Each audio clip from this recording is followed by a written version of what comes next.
তো hello guys, welcome back to my another blog. তো এখন আমরা যামুগা বাড়ি, তার দেখো আকাশের অবস্থা, বৃষ্টি মনে হয় আইব।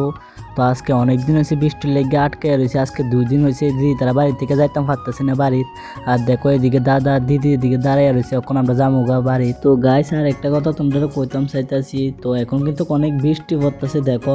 আর একটা কথা হইলো যে আমি আজকে ভিডিওটা করতেছি অনেক কষ্টে, মোবাইলে একটু কাজ করতেছে না কি রে জানি। আর আমি মাতার বাড়ি গেছিলাম যে একটা দাদার ভিডিও এডিট করে দিয়েছিলাম, আমি গাড়ির মধ্যে বসে ভিডিওটা করছি।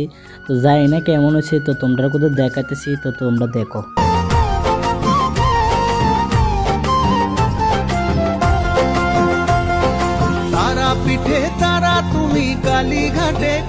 তো গাইস জানি না কেমন হচ্ছে ভিডিওটা, তো আমি আরো অনেকজনের ভিডিও করে দিয়েছিলাম, তোমরা তো দেখছোই। আর যারা যারা ভিডিও করতে চাও এরকম নর্মাল ভিডিও, তো তোমরা আমারে কমেন্ট করে জানাও। তো আর বেশি কথা করতাম চাই না, তো আজকে কদিন ভিডিও করতাম পারতেছি না, মোবাইলে একটু সমস্যা করতেছে, তোমরা কইতাম মনে নাই। তো ঠিক আছে, বাই।